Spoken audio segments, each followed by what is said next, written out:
Made possible through support from PASCO, Personal Assistance Services of Colorado, the ARC of Aurora, CCDC, Colorado Cross Disability Coalition, and Developmental Pathways. A THINK+change training. Hey, it's Jeff. And I'm Petrie. We are advocates with the ARC of Aurora, and we are here today offering a THINK+change training on a specific subject as it pertains to people with intellectual and developmental disabilities. So you want to share with us today what we're hitting up? Yeah. Today we're going to discuss the plethora of different IEP meetings. There's the initial, the annual, the reevaluation, the triennial. Let's break them down and get you guys to know what they all mean. That's great, because it can be a little confusing. So I guess it makes the most sense to start with the initial, right? I would think so. So let's start with the initial. The initial is it's simple. It's basically the first IEP meeting to discuss the needs of the child. In that meeting, the team creates the IEP, and you're only going to have one initial.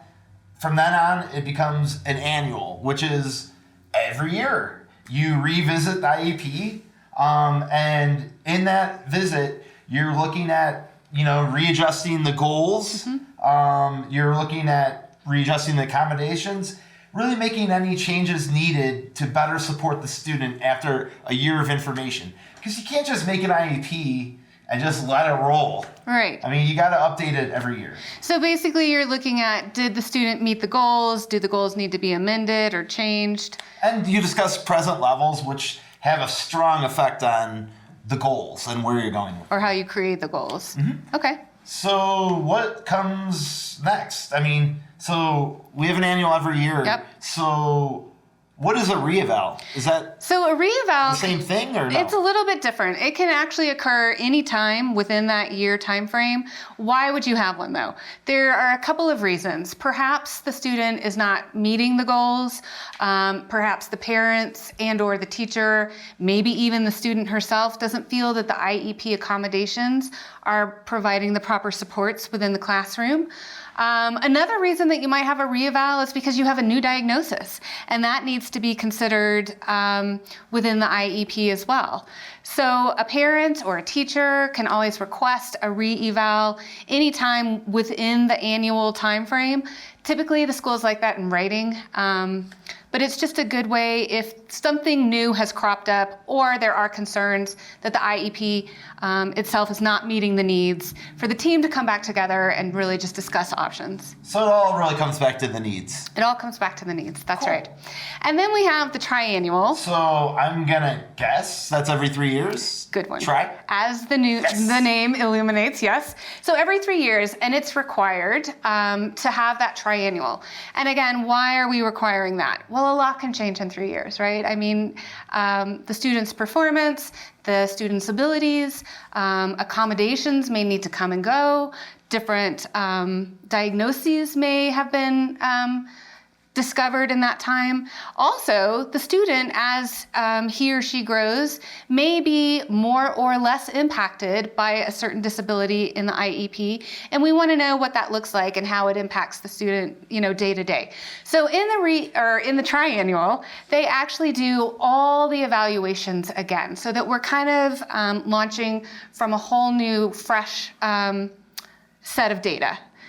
So it's all the cognitive testing, all of the behavior, social, emotional, academics, everything is covered again so that we can get a really good understanding of how the student has grown in the last 3 years. And then that IEP is created again based on that new set of data. Awesome. Yeah. Well, that makes sense. So now if I hear a meeting is a triennial, I think I have a better idea of what that means, yeah. And I hope you guys do too. If you don't, contact your ARC advocate, yeah.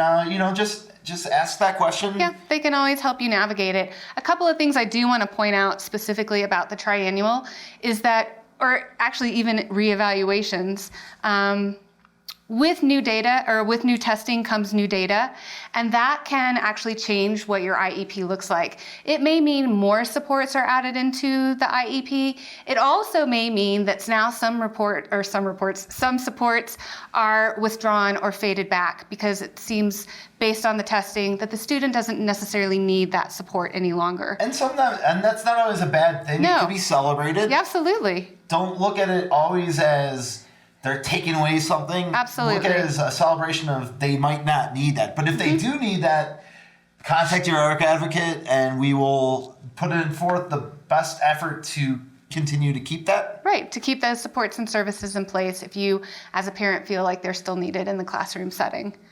Great. Well, I think that about wraps it up for the different types of IEP meetings. Absolutely. Do you have anything else to add? I don't think so.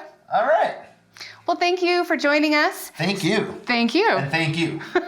Stay tuned for more Think Change trainings. They will be coming to you in the near future. We hope that this was helpful and that you enjoyed listening to our vlogcast. Yeah.